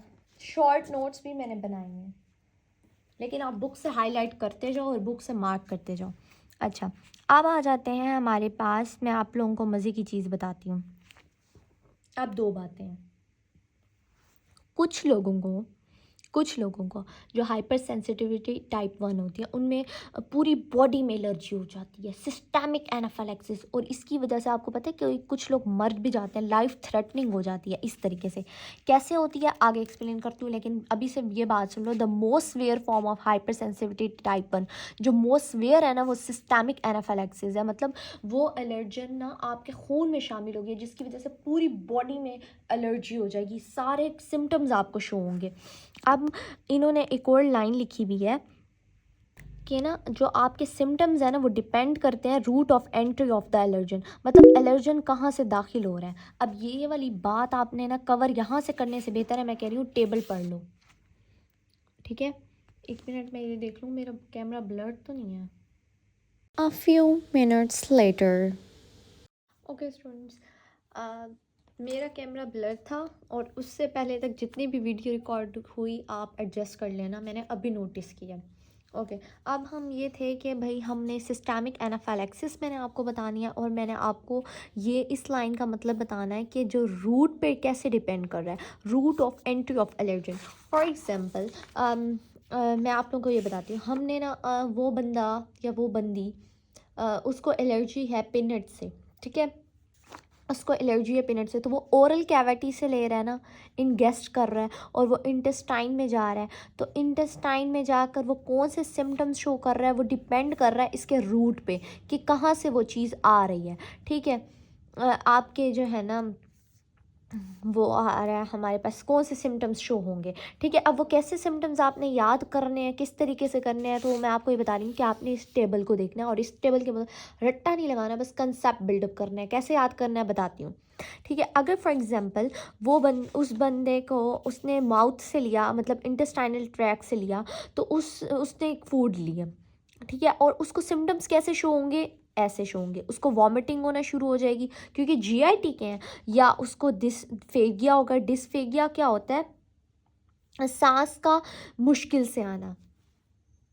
और एज़ोफेगस में रिंग्स बन जाएंगे क्योंकि हमारा जो ओरल कैविटी से जा रहा है तो एज़ोफेगस में जाएगा, एज़ोफेगस में जाएगा एंड देन स्टमक में जाएगा, फिर इंटेस्टाइन में जाएगा, तो मतलब उससे रिलेटेड सिम्टम्स आएंगे। तो अब आपको ये पता चल गया उस बंदे को वॉमिटिंग हो सकती है, उसको डिस्फेगिया हो सकता है, उसको और क्या हो सकता है, उसके अलावा उसको एज़ोफेगल रिंग्स बन जाएंगे, कंट्रैक्शन हो जाएगी एज़ोफेगस की, ठीक है। तो अब आपने देखा कि जिस रूट से वो एंटर हो रहा है उसको सिम्टम्स भी वैसे आ रहे हैं, तो इसलिए आपको रट्टा लगाना मुश्किल नहीं है, अब आपके लिए आसान हो गया। अगर फॉर एग्जांपल वो नाक के ज़रिए आ रहा है, नाक के ज़रिए फॉर एग्जांपल उसको पोलन से एलर्जी है, पोलन या डस्ट पार्टिकल, पोलन से या फिर डस्ट पार्टिकल से, अब वो क्या होगा, वो लंग्स में जाएगा, ठीक है, वो रेस्पिरेटरी ट्रैक में जा रहा है, लंग्स में जा रहा है, तो अब उसको क्या हो सकता है, एस्थमा हो सकता है, ठीक है। या उसको सेकंड चीज़ होती है हे फीवर। हे फीवर क्या होता है मैं आपको बताती हूँ, या उसको एस्थमा हो सकता है या हे फीवर हो सकता है। हे फीवर में 3 चीज़ें आती हैं, ठीक है, बुक में लिखा भी हुआ है, बता भी देती हूँ उसको। अब मेरी जो बहन है ना, उसको मैंने आपको बताया डस्ट पार्टिकल, मुल्तान की हवा उससे सूट नहीं करती, वहाँ की डस्ट, जिसकी वजह से उसको एस्थमा हो जाता है, और हे फीवर भी होता है, उसको एक्जिमा हो जाता है। एक्जिमा क्या होता है, आपकी स्किन के पे एलर्जी हो जाती है, और मैंने आपको ये पिक्चर्स भी दिखाई, ये देखो, आप पिक्चर्स दोबारा देख लें एक बार, ये पिक्चर्स हैं उसके एक्जिमा की, उसको एक्जिमा हो जाता है, ठीक है। और दूसरा उसको रेनाइटिस और उसको रेनाइटिस तो नहीं होता लेकिन कंजक्टिवाइटिस भी उन बंदों को होता है। हे फीवर में 3 सिम्टम्स आते हैं, एक्जिमा, रेनाइटिस, बुक में लिखा हुआ दिखा देती हूँ, कंजक्टिवाइटिस। तो बेसिकली अब मैं सिर्फ बात ये थी, मतलब ये था कि अगर उस पर्सन को ओरल कैविटी से कोई एलर्जन आ रहा है तो उसके इंटेस्टाइनल उसको सिम्टम्स आएंगे, और अगर उसके नाक के ज़रिए से, मुंह के नाक के ज़रिए से एंटर हो रहा है तो उसको एजदमा हो सकता है उसके लंग में, या हे फीवर हो सकता है उसको, एक्जिमा, रेनाइटिस, कंजक्टिवाइटिस। उस कंजक्टिवाइटिस क्या होता है, आइज़ की स्वेलिंग, ठीक है। अच्छा जी, अब उसके अलावा ये 3 चीज़ें हमारे पास आ गई। अब यहाँ पर आप बुक की तरफ देखो, अब ज़रा बुक में क्या है कि लंग्स में कब इशू आएगा, जब पोलन्स के ज़रिए या हाउस डस्ट, जिनको डस्ट से एलर्जी होगी और पोलन्स के ज़रिए एलर्जी होगी उनको एस्थमा हो सकता है। उसके अलावा कौन से सिम्टम्स आ सकते हैं, वीजिंग आ सकती है। वो ना जब सोए हुए होते हैं ना, खुर खुर की आवाज़ें आ रही होती हैं, खराटे टाइप नहीं, लाइक वीजिंग होती है। सांस की ऊंची ऊंची आवाज़ लेना, कुछ लोग होते हैं ना सांस ऐसे मुझसे नॉर्मली भी ऐसे उनकी आवाज़ हो रही है। डिस्पनिया होता है, उनको सांस की मुश्किल से आना, टैकीपीनिया हो सकता है, मतलब इस टाइप के सिम्टम्स आएंगे। या आपने एक बार रीड करने हैं और जिस दिन पेपर होना उस दिन ऐसे रट्टा मार लेना, ठीक है। अच्छा, अगर किसी बंदे को पोलन से मसला है जो कि नाक के ज़रिए भी से भी एंटर हो सकता है, आंखों के ज़रिए, उनको हे फीवर हो सकता है, रेनाइटिस, कंजक्टिवाइटिस। अब इस लाइन को अंडरलाइन कर लो, हे फीवर में 3 चीज़ें आते हैं, एक्जिमा, रेनाइटिस और कंजक्टिवाइटिस। अच्छा, अगर उस पर्सन को किसी फूड से एलर्जी है और ड्रग से एलर्जी है और वो आप ना स्किन पर लगा रहे हो, स्किन से आपको वो एंटर हो रही है। अब फूड कैसे स्किन से एंटर हो सकती है, फॉर एग्जांपल किसी इंसान को ऐसे समझो किससे एलर्जी है, ड्रग ले लो, कोई ऑइंटमेंट से एलर्जी है और वो स्किन पर वही ऑइंटमेंट, फॉर एग्जांपल किसी को विटामिन सी से एलर्जी होती है और उसको बहुत विटामिन सी सूट नहीं करता, तो हम उसको क्या होता है स्किन पर लगा रहे होते हैं और उसको एक्जिमा हो जाता है और अर्टिकेरिया हो जाता है। व्हाट इज़ अर्टिकेरिया, ये बहुत इंपॉर्टेंट टर्म है। अर्टिकेरिया क्या होता है, हाइज, हाइज मतलब जैसे कहीं लाल, जैसे चूंटी नहीं काट जाती, लाल लाल हो जाती है वो जगह, स्वेल हो जाती है, वैसे हाइज वैसे होते हैं, ठीक है। तो आप ये नेट से भी देख लेना एक बार। अच्छा, अब आपको ये सारे हो गए लोकल, लोकल एनाफाइलेसिस, मतलब जहाँ से चीज़ वो एंटर हो रही है ना वहीं पर उसी टाइप की एलर्जी हो रही है। फॉर एग्जांपल अगर वो इंटेस्टाइन में हो रही है, मतलब वो ओरल कैविटी के थ्रू एलर्जी आपको है किसी भी चीज़ से, फूड से, ड्रग से, तो आपको उस टाइप के सिम्टम्स आ रहे हैं, आपको वॉमिटिंग हो रही है, आपको डिस्पनिया हो रहा है, उस डिस्फेगिया हो रहा है, उसके अलावा एजोफेगल रिंग्स हो गए हैं। उसके बाद अगर आपको नाक के ज़रिए कोई चीज़ जा रही है तो आपको एस्थमा हो सकता है और हे फीवर हो सकता है। अगर आपकी आंखों से जा रही है कोई चीज़, कंजक्टिवाइटिस हो सकता है। अगर आपकी स्किन से जा रही है तो आपको एक्जिमा हो सकता है, जैसे आप मैंने अपनी सिस्टर का दिखाया, और आर्टिकेरिया हो सकता है। ओके, अब आप आ जाओ सिस्टैमिक एनाफाइलैक्सिस। व्हाट इज सिस्टैमिक, अगर आपके पूरे ब्लड में ही फैल गई है वो चीज़, वो ड्रग या वो इंसेक्ट का कोई वेनम, कोई सी इंसेक्ट्स के वेनम से आपको एलर्जी हो, आपको चूंटी ने काटा आपको उससे एलर्जी हो, आपकी पूरी कुछ लोग होते हैं ना उनको पूरी स्वेलिंग हो जाती है। हम तो नॉर्मल है, हमें तो इतना मसला नहीं होता इन सारी चीज़ों से, थोड़ी सी जगह एलर्जी हुई बस ठीक हो गए। किसी को फूड से, तो आपको बेसिकली अगर वो बार बार वही फूड ले रहा है, अब देखो उसको नहीं पता चल रहा कि मुझे पीनट से एलर्जी है, वो नोटिस नहीं कर रहा, डॉक्टर को डायग्नोज सही नहीं बन रहा, अभी तक मेरी बहन का भी कंफर्म नहीं हुआ ये चीज़ हो सकती है, मतलब डायग्नोसिस इसका बहुत मुश्किल है, नोटिस करना पड़ता है। अच्छा, उसमें क्या होता है कि आप स्वेयरली आपके पास एंटीजन वो जा रहा है जा रहा है जा रहा है, तो अब क्या होगा, पूरा सिस्टम ही ख़राब हो जाएगा, आपको शॉक की कंडीशन में आप जा सकते हो, आप हाइपरटेंशन हो सकती है, बीपी आपका लो हो सकता है, आपको कार्डिक अरेस्ट हो सकता है, आपका दिल भी बंद होने का ख़तरा होना शुरू हो जाता है, आर्टिकेरिया हो जाता है, मतलब स्किन के इश्यूज़ आ जाएंगे, आपको सांस से रिलेटेड सारे इश्यूज़ आ जाएंगे, आपको दिल से रिलेटेड सारे इश्यूज़, क्योंकि पूरी बॉडी में फैल गई है वो चीज़, पूरी बॉडी में जो आपकी आईजीई है ना वो बहुत ज़्यादा हो चुकी हैं, आपके मास्ट सेल्स ग्रेन्यूल्स बहुत ज़्यादा रिलीज़ कर रहे हैं, डी ग्रेन्युलेशन बहुत ज़्यादा हो रही है, तो मतलब पूरी बॉडी में एलर्जी होने शुरू हुई, तो बहुत सीवियर सिम्टम्स आएंगे। That is called the systemic anaphylaxis. Systemic anaphylaxis के कुछ सिम्टम्स यहाँ लिखे हुए हैं, ये देखो पैराग्राफ में, टेकिकार्डिया, एरिथमिया, साइनोसिस, साइनोसिस क्या होता है, ब्लू हो जाना पूरी बॉडी का, प्रूराइटिस, आर्टिकेरिया, आर्टिकेरिया हाइव्स को कहते हैं, हाइव्स क्या होते हैं, रेड कलर के पैचेस, फारेंजियल एडिमा हो जाएगा, कार्डिक अरेस्ट, ये सारे आप लोग यहाँ लिख लो और इसको पूरा याद कर लो। और जिस दिन पेपर हो ना उस दिन सिर्फ आपने ऐसे देखना है और जल्दी जल्दी ऐसे करके पढ़ लेना है कि ऐसे ऐसे मैंने लिखना है। आप 3 से 4 सिम्टम भी लिखो, आपका टिक कर देंगे, परेशानी की बात नहीं है। कहने का मतलब ये था, ये पूरा पैराग्राफ यहाँ तक है। अच्छा, अब मैंने लास्ट एग्जांपल आपको बतानी थी अल्फ़ा जेल गाल की, अल्फ़ा गाल की। लेकिन उससे पहले मैं आपको हाइपर सेंसिटिविटी टाइप 1 के मेडिएटर्स के बारे में बता रही हूँ कि कौन कौन से इंजाइम्स जो मास्ट सेल्स हैं वो रिलीज़ करते हैं। प्री फॉर्म्ड कौन से होते हैं और जो प्री फॉर्म्ड नहीं होते वो कौन से होते हैं। जो प्री फॉर्म्ड होते हैं वो आपको इमीडिएट फेज़ में होते हैं, जो प्री फॉर्म्ड होते हैं। अब उस चीज़ को नोटिस करना और ये ना आप स्टिकी नोट्स पे लिख लो। मैं यही प्रेफर करूँगी, आप इम्यूनो जब भी पढ़ो ना, जब भी आप कोई पैराग्राफ रीड करो, आपको उस चीज़ की हाईलाइट करो उस बात को, और आपने उसको स्टिकी नोट पे ना वो छोटी छोटी बातें लिख लेनी है तरतीब से।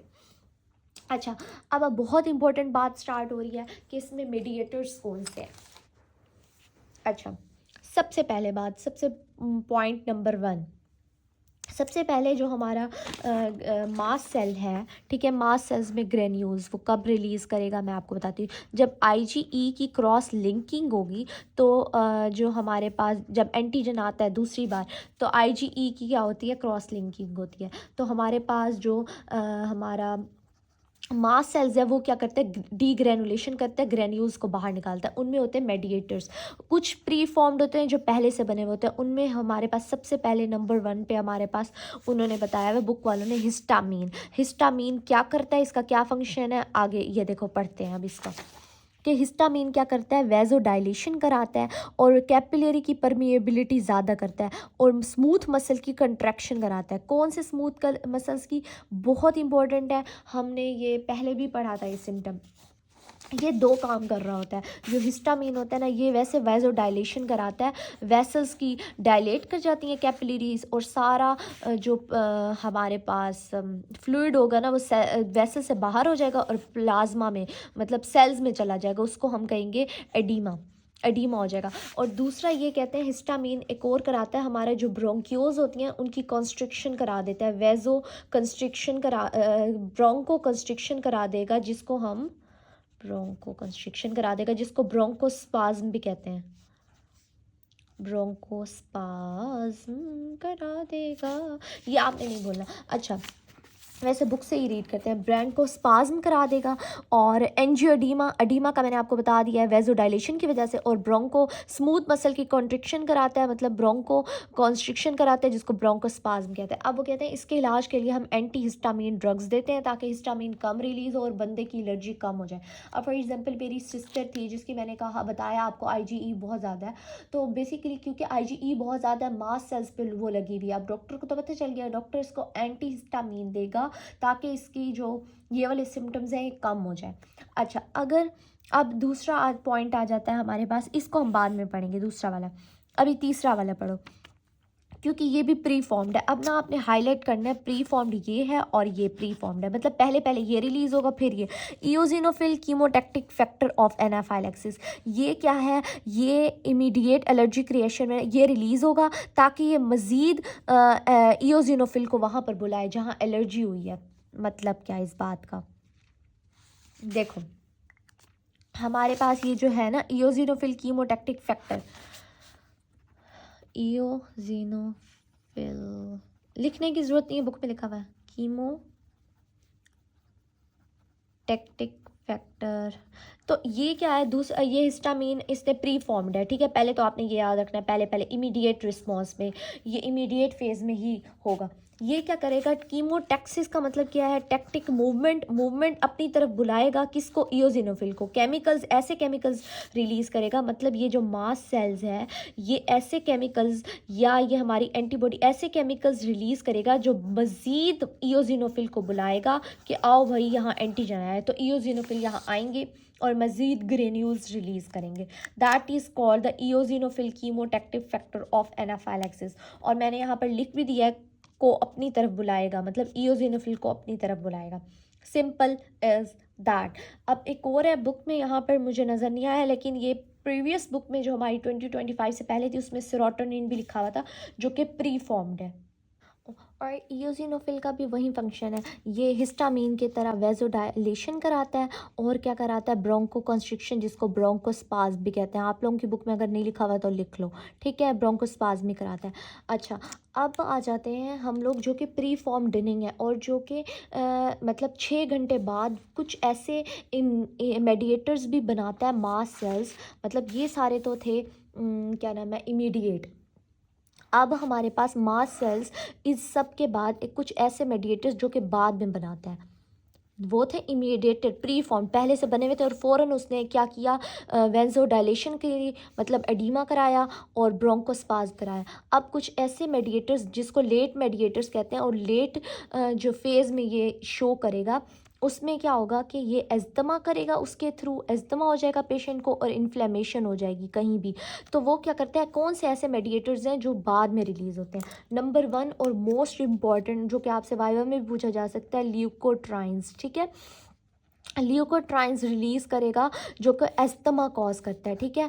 फिर उसके अलावा एक और ये करता है प्लेटलेट एक्टिवेटिंग फैक्टर, मतलब प्लेटलेट्स को बुलाएगा, एक्टिवेट करेगा और ना एग्लूटिनेशन कर देगा, प्लेटलेट एक्टिवेटिंग फैक्टर। और तीसरा एक और है स्लो रिएक्टिंग, क्या नाम था उसका मुझे भूल गया, slow reacting substance, slow reacting substance of anaphylaxis. ये तीन जो है ना, ये लेट फेज़ में शो करेगा। अच्छा, एक मज़े की बात बताऊँ, मैं आपको ना ये नोट्स भी प्रोवाइड करूँगी, इसलिए आप परेशान अगर नहीं ना भी हो, मतलब मैं एंड में आपको ना ये वाले ना, जब सेंसिटिविटी टाइप 1 और टाइप को कंपेयर करूँगी ना, तो उसमें मैंने आपको एक्टिवेशन फेज़, जिसको हम रिएक्शन फेज़ भी कहते हैं, या फिर हम इसको इम्यूनोलॉजिक फेस भी कहते हैं, इसमें जहाँ क्रॉस लिंकिंग हो रही होती है आईजीई की, तो उसमें मैंने बताया इमीडिएट होते हैं और लेट। इमीडिएट में प्री फॉर्म मेडिएटर्स होते हैं, लेट फेज़ में लेट मेडिएटर्स जो कि 6 से 8 घंटे के बाद होते हैं।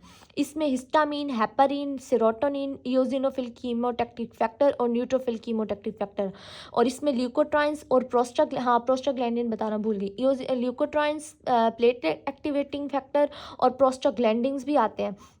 उसके अलावा स्लो रिएक्टिंग सब्सटेंसेस भी आते हैं ऑफ इयोजिनोफिल। ये सारे क्या होते हैं, ये लेट फेज़ में आते हैं। तो इसलिए ना आपने इसमें अभी परेशानी हो ना, मैं आपको शॉर्ट नोट्स भी प्रोवाइड कर दूँगी, लेकिन आपने बुक से रीड आउट ज़रूर करना है, क्योंकि book is very very very very very important. अच्छा जी, अब वो कहते हैं कि ना slow reacting substances of anaphylaxis क्या है, ये भी ल्यूकोट्राइन्स पे ही है, जो कि वस्कुलर परमेबिलिटी करता है, कर सब एक ही रहे हैं, वस्कुलर परमेबिलिटी और स्मूथ मसल को कंट्रैक्ट करेगा, और क्या कराएगा, अस्थमा कराएगा। अच्छा, अब एक और बात, वो कहते हैं ल्यूकोट्राइन्स कहाँ गया, ल्यूकोट्राइन्स आगे लिखा हुआ है बुक में, हाँ यही है ल्यूकोट्राइन्स।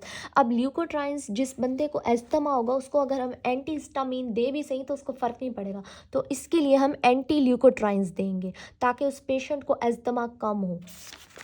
ओके, अब आ जाते हैं, अब प्री फॉर्म्ड नहीं है, नॉट प्री फॉर्म्ड, ये लिख लो ये बात, एक मिनट। प्रोस्टाग्लैंडिन्स और थ्रोम्बोक्सिन्स, इसमें क्या होगा कि ये प्रोस्टाग्लैंडिन्स रिलीज़ करते हैं जो कि आगे मज़ीद प्लेटलेट्स, एक तो एग्रीगेट करता है प्लेटलेट्स को, और कैपिलरीज़ की वेजोडाइलेशन कराएगा, और ब्रोंको, काम सबका एक ही है लेकिन ये लेट में आते हैं।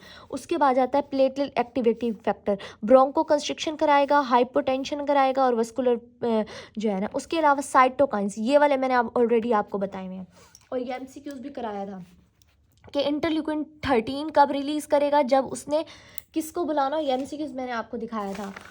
ये वाला जब टी हेल्पर 2 में कन्वर्ट होगा, ये साइटोकाइंस रिलीज़ होते थे। इंटरल्यूकिन 4 जो टी हेल्पर 2 सेल्स है ना, वो इयोजिन इंटरल्यूकिन 4 रिलीज़ करते थे, इंटरल्यूकिन 5 और 9 और 13। जब 5 रिलीज़ करते थे तो इयोजिनोफिल को बुलाते थे, 9 तो मास सेल्स को, और 13 और जो 4 है ना, वो मज़ीद मैक्रोफेजिस और नेट्रोफिल, इन सब को बुलाने के लिए यूज़ करते थे।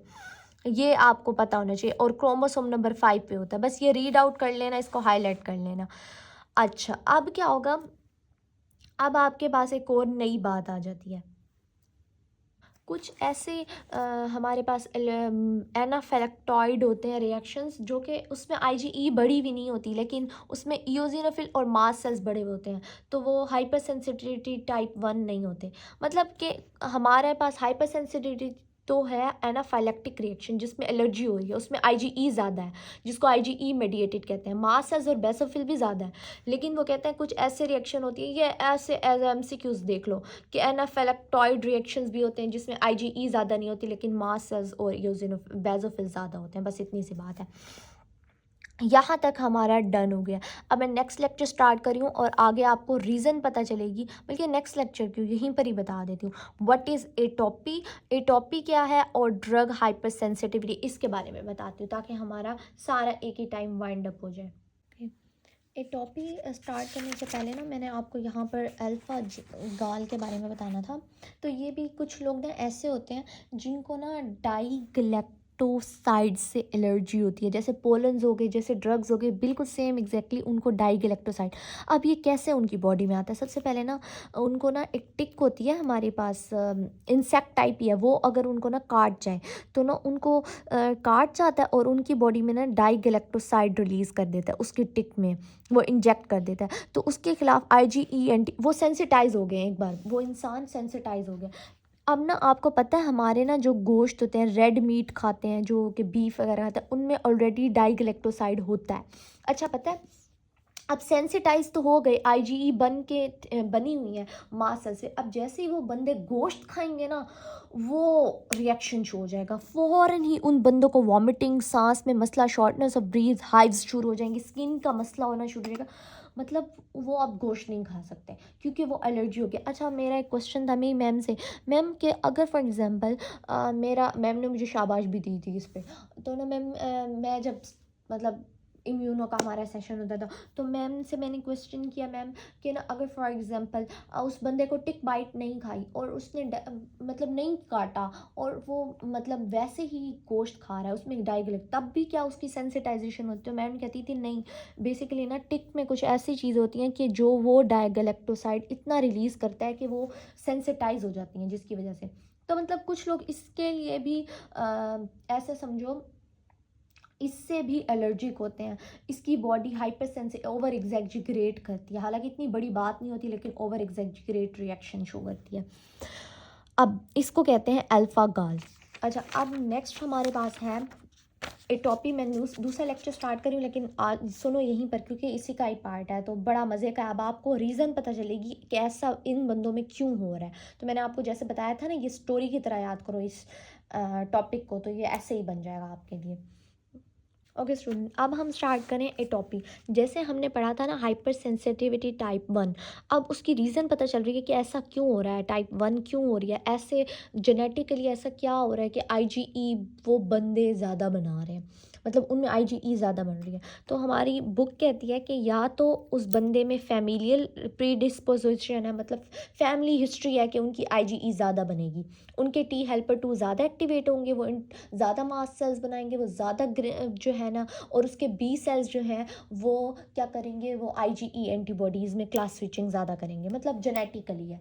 और दूसरा ये इन्वायरमेंटल ट्रिगर, कोई इन्वायरमेंट की वजह से बार बार वो पोलन आ रहा आपकी बॉडी ना उसको ओवर एग्जैक्रेट करती है, अल्लाह ये मुझे हार्म करेगा, हालांकि ऐसा नहीं होता।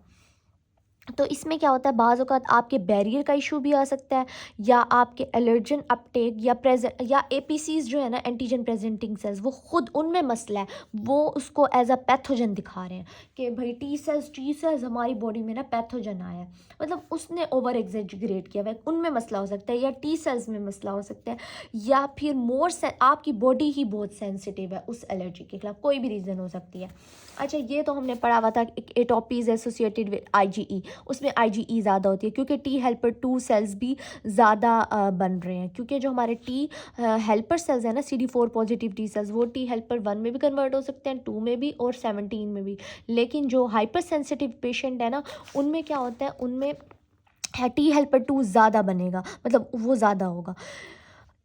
अच्छा इंटरल्यूकिन 4 ज़्यादा रिलीज़ हो रहा है, या तो ऐसी म्यूटेशन आ सकती है। इंटरल्यूकिन 4 क्या करता है, बेसिकली टी हेल्पर सेल को कहता है कि तुम टी हेल्पर 2 बनाओ। ये सारा प्रीवियस लेक्चर से। अच्छा अब आप लोग को मज़े की बात बताऊँ, तुम लोग को खुशी होगी कि हम पाकिस्तान में पैदा हुए हैं। क्यों होगी? क्योंकि आप लोग होगे मैडम्स, जॉब्स हैं नहीं, और आप कहती हैं हम खुशी होगी।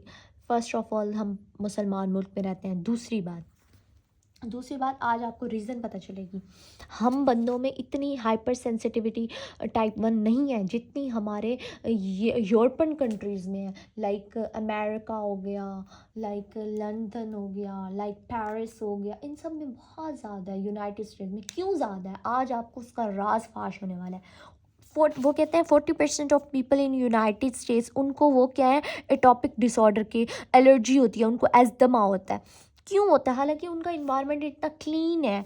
उसकी रीज़न पता है क्या, हाइजीन हाइपोथेसिस। मैं बताती हूँ मज़े की बात तुम लोगों को। Where is my page, wait minute बच्चों, मैं पेज निकाल लूँ अपना। अच्छा, अब बेसिकली क्या होता है, हम लोगों के जो बच्चे हैं गली मोहल्ले में बैठ रहते हैं, विलेज वाले बच्चे, आपको पता है ना, वो मट्टी में खेल रहे होते हैं, मट्टी से क्रॉलिंग मट्टी पे कर रहे हैं। हमारा फर्श इतना साफ़ नहीं होता, इतना क्लीन नहीं होता, तो इतने ज़्यादा माइक्रोब से हमारे बच्चों का वास्ता पड़ रहा होता है स्टार्ट से, शुरू से ही। मतलब हम अपने बच्चों को हाइजीनिक इन्वायरमेंट देते ही नहीं है, और हम बहुत अवॉइड करते हैं। देखो, हमारा पानी साफ़ नहीं है, हमारे मुल्क का, हमारी मिट्टी, हम सब कुछ, हमारे पास इतने माइक्रोब्स हैं। इसलिए कोविड भी आया था तो हम कहते थे हम पाकिस्तानियों को कुछ नहीं होता। क्यों नहीं होता, क्योंकि हम लोग ना इतने माइक्रोब्स के हमारे आते हैं हमारी बॉडी में, कि हमारी जो इम्यूनिटी है ना, हमारे जो टी सेल्स हैं और बी सेल्स, वो वेल नोन है। उनको पता है ये ही पैथोजन है, इनके खिलाफ एंटीबॉडीज़ बनानी है। ठीक है, अब एक ऐसा बच्चा जो यूएस में पैदा हुआ है, जो कि बिल्कुल हाइजीनिक इन्वायरमेंट में, उसका पानी मिनरल पानी है, उसका साफ़ सुथरा, उनमें तो मशीन्स होती है, इतना साफ़ पानी है, हवा इतनी अच्छी है, मिट्टी में खेलने नहीं देते, हाइजीन का बहुत ख्याल रखते हैं। उनके जो बच्चे हैं वो स्टार्ट से माइक्रोब्स के, मतलब उनकी एंट्री कम है। फिर क्या होता है, जब कुछ अरसे बाद उनको उनको कोई ऐसे, फॉर एग्जांपल उन्होंने नट्स खा ली, तो उसका इम्यून, अब टी सेल्स और बी सेल्स ने कहीं ना कहीं तो वर्क करना है। वो क्या समझते हैं, हाय ये भी पैथोजन है। लाइक पता है क्या, ये उन माँ बाप की बात हो रही है, वो जो अपने बच्चों को बबल में रखते हैं, कि आप जितना अपने बच्चे को बबल में रखोगे ना, छुपा के दुनिया से, उस बच्चे को कुछ ना हो, कुछ ना हो, लेकिन जैसे ही उसकी ज़िंदगी में कोई प्रॉब्लम आई, या उसकी छोटी सी भी मसला आया, लाइक जिनको हम मम्मी डैडी बच्चे कहते हैं, उनकी ज़िंदगी में छोटा सा भी मसला आया, वो उसको ना सही से मतलब वो उसको बहुत बड़ा समझते हैं, हाय ये हमारे साथ क्या हो गया। मतलब जब जहाँ उनकी शादियाँ होती हैं, माँ बाप अपने बच्चों बेटियों की करते हैं, वो कहते हैं हमारे साथ तो इतना जुल्म हो रहा है, हालांकि वो नॉर्मल सी बात होती है। तो बेसिकली ऐसे ही हमारी इम्यूनिटी भी इंसानों की तरह वर्क कर रही होती है। अब टी सेल्स और बी सेल्स ने आज मतलब नहीं देखा हुआ, इतने पैथोजन से वो नहीं वेल नोन। अब जैसे उनके बॉडी में कोई ऐसा बिनाइन पैथोजन आएगा, बिनाइन मतलब non pathogen, like harmless pathogen आएगा, तो वो क्या समझेंगे, वो हार्मलेस एंटीजन आएगा, तो वो क्या समझेंगे, हाय ये तो बहुत बड़ी बला आ गई है, इसके खिलाफ रिएक्शन शो करो। तो इस वजह से आज आपको रास फाश हुआ कि हम मिट्टी में जो खेलते हैं तो हमें भी फ़ायदा है, हमारी इम्यूनिटी बहुत ज़्यादा डेवलप्ड है, उसको पता है मैंने किस चीज़ के खिलाफ कैसा रिएक्शन देना है। मैंने हाइपर सेंसिटिव नहीं होना, ओवर एग्जेजरेट नहीं करना किसी भी नॉर्मल चीज़ को। आज आपको फाश हो गया है। अब सारे अल्हम्दुलिल्लाह लिखो कमेंट सेक्शन में कि हम पाकिस्तान में पैदा हुए हैं। ओके, हाइजीन हाइपोथेसिस है, people who are expose to certain microbes early in childhood develop are protective from atopic disease. वो प्रोटेक्ट हैं फ्रॉम एटॉपिक डिजीज़, क्योंकि उनके टी सेल्स और बी सेल्स बहुत वेल नोन है। पैथोजन उनकी बॉडी में इतना आता है, उनको पता है ये चीज़ बीमारी कॉज करेगी, ये नहीं करेगी। The theory argues that the eradicating from the, हाँ, वो कहते हैं कि जो डेवलप्ड कंट्रीज़ है ना, उनमें ये वाली चीज़ बहुत ज़्यादा है कि उनका इम्यून डिसरेगुलेट है। मतलब उनके इम्यून को पता ही नहीं है मैंने किसके खिलाफ कैसे रिएक्ट करना है, क्योंकि उनका इतना एक्सपोजर नहीं हुआ माइक्रोब्स के खिलाफ। वैसे वो टेक्नोलॉजी में हर चीज़ में आ गए हैं, ठीक है, लेकिन इम्यूनिटी के मामले में हम पाकिस्तानी ज़्यादा हैं, हमें कोविड भी कुछ नहीं कहता। अच्छा, आगे उन्होंने बात की हुई है स्किन प्रिक्स के बारे में। ये ऑलरेडी भी हमने टी सेल्स में भी पढ़ा था, बी सेल्स में भी पढ़ा था। हम क्या करते हैं, स्किन टेस्ट करते हैं। स्किन टेस्ट क्या होता है कि पहली बार अगर फॉर एग्जांपल मेरी सिस्टर है, उसको डस्ट से एलर्जी है, अब ना उसका लैब में ये टेस्ट हो सकता है, लेकिन क्योंकि हमारे पाकिस्तान में ये टेस्ट की भी कमी है, और डीजी खान में तो वैसे भी ऐसे टेस्ट नहीं होते, तो डॉक्टर अभी तक डायग्नोज क्यों नहीं कर पाया। अगर उसने करना भी है, वो क्या करेगा, जो हमारी लाइक मुल्तान की एयर है, उसका कोई डस्ट पार्टिकल उठाएगा और उसमें ना प्रिक करेगा फर्स्ट टाइम।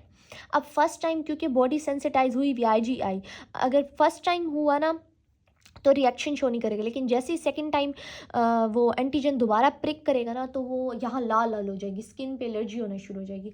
तो तब डॉक्टर को पता चल जाएगा हाँ ये पेशेंट इससे एलर्जिक है, तो आप बेटा इस चीज़ से ख्याल रखो। तो इस तरीके से ना स्किन प्रिक टेस्ट ऐसे होते हैं। UHS में ये आया भी हुआ है, आप लोग इसकी डिटेल देखना ज़रूर। अब आ जाते हैं, वो कहते हैं कुछ ऐसी ड्रग्स होती हैं, ये मैंने पहले भी बात बताई थी, कुछ ऐसी ड्रग्स होती हैं पेनिसिलिन, उसके ख़िलाफ़ भी कुछ लोग बहुत हाइपर सेंसिटिव, उनको पेनिसिलिन सूट नहीं करती। तो उसमें क्या होता है, आपको पता है पेनिसिलिन का मैंने फर्स्ट चैप्टर में भी आपको हेप्टीन के बारे में बताया था। What is हेप्टीन? हेप्टीन खुद कुछ नहीं होता, वो क्या होता है बेसिकली, अब जैसे पेनिसिलिन है वो खुद एलर्जी कॉज नहीं करती, हमारी बॉडी से ही कैरियर प्रोटीन उठाती है और कम्प्लेक्स बनाती है और ना एक्ट करती है एज अ इम्यूनोजन। ये हमारा फर्स्ट चैप्टर का टॉपिक था। तो वो इम्यूनिटी उसके ख़िलाफ़ वर्क करती है और उसको ओवर एग्जैजरेट करती है। हालांकि पेनिसिलिन हमारी बॉडी में कोई अच्छा काम करने के लिए हम इसको भेजते हैं, लेकिन हमारे इम्यून सेल्स इसको ही पैथोजन समझते हैं और इसके ख़िलाफ़ ही रिएक्शन शो करते हैं। इसके लिए टेस्ट भी हम स्किन टेस्ट करते हैं। उसमें क्या करते हैं, कमर्शली प्रिपेयर्ड हमारे पास कोलाइल होता है, वो हम इंजेक्ट करते हैं। अगर फर्स्ट टाइम रिएक्शन शो नहीं करेगा, लेकिन जैसे ही सेकंड टाइम हम वो एंटीजन प्रिक करेंगे ना तो क्या होगा, हमारी यहाँ पर एलर्जी हो जाएगी और हमें पता चल जाएगा हाँ ये पेशेंट जो है ना हाइपर सेंसिटिव है, जो है ना पेनिसिलिन से। ओके, अब हमारा छोटा सा टॉपिक है डिसेंसिटाइजेशन। ट्रीटमेंट में आप खुद देख लेना। अगर ट्रीटमेंट में मैं आपको बता देती हूँ, अगर आपके बॉडी में हिस्टामिन ज़्यादा रिलीज़ हो रहे हैं, लाइक ये वाले सिम्टम्स आ रहे हैं, इरिथमा आ रहा है और वेजो कंस्ट्रिक्शन आ रही है, तो आप एंटी हिस्टामिन दोगे। और अगर आपके एस्थमा कह रही थी,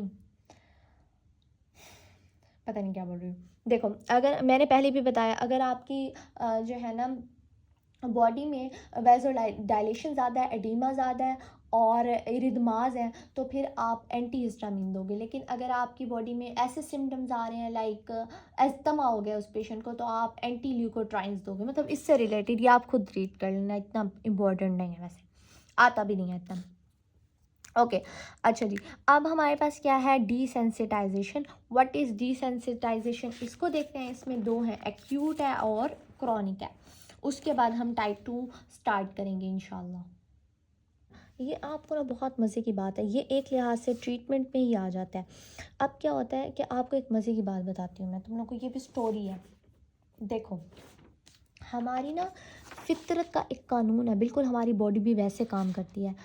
अगर आप किसी भी अब आपकी ये बॉडी है, ठीक है, डॉक्टर क्या करता है, डॉक्टर करता है हर रोज़ ना, लाइक फॉर एग्ज़ाम्पल वो बंदा एलर्जिक है किससे, पेनिसिलिन से फॉर एग्ज़ाम्पल, ठीक है। वैसे ये काम किया नहीं जाता क्योंकि ये बहुत मुश्किल ही है हर दिन उस बंदे को। अगर पेनिसिलिन की एक गोली में फॉर एग्ज़ाम्पल 15 ग्राम से आपको एलर्जी हो रही है, वो क्या करेगा, डॉक्टर आपको 1 ग्राम रोज़ देगा, थोड़ा थोड़ा करके एंटीजन देगा। एक दिन तो रिएक्शन हुआ, फिर दोबारा देगा, दूसरे दिन, अगले दिन, अगले दिन, अगले दिन, अगले दिन, अगले दिन, अगले दिन, देता देता देता। इससे क्या होगा ना, बॉडी के T और B सेल्स कहेंगे हाय हाय ये तो हर वक्त ही आ गया, इसके खिलाफ रिएक्शन ना दो। मतलब जैसे एक मेहमान हर वक्त आए आपके, रोज़ वो रिश्तेदार आए, आप ना उसके साथ बैठना छोड़ देते हो, आप उसको रिएक्शन शो करना छोड़ देते हो। बिल्कुल सेम एग्जैक्टली डॉक्टर भी क्या करता है, आपके T और B सेल्स की ब्रेन वॉशिंग कर रहा है। कैसे ब्रेन वॉशिंग कर रहा है, वो उसको बता रहा है कि हाँ मैं तुम्हें एंटीजन दे रहा हूँ थोड़ी थोड़ी फॉर्म में, लेकिन देखो ये तुम्हें कुछ नहीं कहेगा। अब वो उनको पता चल गया, अच्छा ये ऐसे आता है, ये कुछ नहीं करता। क्योंकि पहले तो T और B सेल्स इसको ओवर एग्जेजरेट कर रहे थे कि हाँ ये तो बहुत गंदी चीज़ आ गई। फॉर एग्जांपल उस बंदे को पीनट से मसला था, अब ना डॉक्टर क्या करेगी, पूरी पीनट देने के बजाय उसको थोड़ा सा देगी ताकि वो एंटीजन जाए। T सेल्स एक दिन तो एंटीबॉडीज़ बनाएगा, फिर अगले दिन, फिर अगले दिन, रोज़ देता रहता। यूँ ब्रेन वॉशिंग कर रहा है कि ये तुम्हें कुछ नहीं कह रहा, ये पीनट तुम्हें कुछ नहीं कह रही, तुम चुप कर जाओ, तुम आराम से वर्क करो, तुम इसको ओवर एग्जेजरेट मत करो। अब जैसे मैंने आपको यहाँ जो हमारे बबल वाली बात बताई, बबल इन द सेंस जो मम्मी डैडी बच्चे होते हैं जैसे US के हैं, वो अपने बच्चों को क्या करते हैं,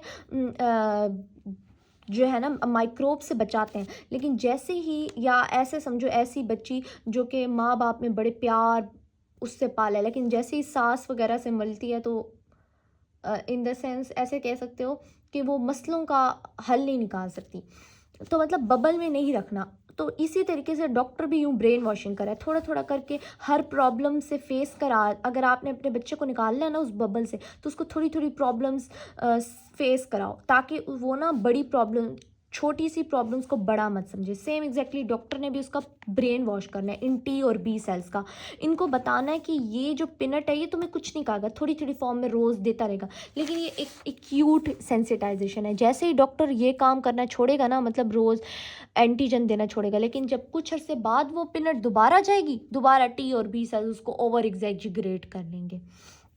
ठीक है, तो वो ये कह रहे हैं कि हमारे पास involve the administration of very small amounts of antigen. हम बहुत थोड़ी अमाउंट ऑफ एंटीजन देते हैं, जो कि 15 मिनट्स के इंटरवल से देते हैं, थोड़ा थोड़ा थोड़ा थोड़ा, ताकि उस टी और बी सेल्स का ब्रेन वॉश हो सकते हैं। अब होती है एक और होती है क्रॉनिक डिसेंसिटाइजेशन।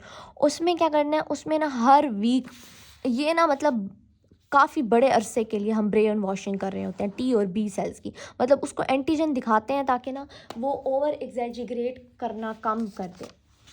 इसमें से कुछ आता नहीं है, बस ये एक वर्ड था, मैंने आपको बता दिया। अब जो हमारा काम है ना, बेसिकली मैंने तुम लोगों को ये दिखाना था, 1 मिनट। हाँ, इस तरीके से स्टिकी नोट्स बना दो। इमीडिएट फेज़ में क्या हो रहा है, लेट फेज़ में क्या हो रहा है, उसमें व्हील एंड फ्लेयर आ रहा है, एडिमा हो रहा है और इथमा हो रहा है, इसमें इन्फ्लेमेशन हो रही है और एस्थमा हो रहा है।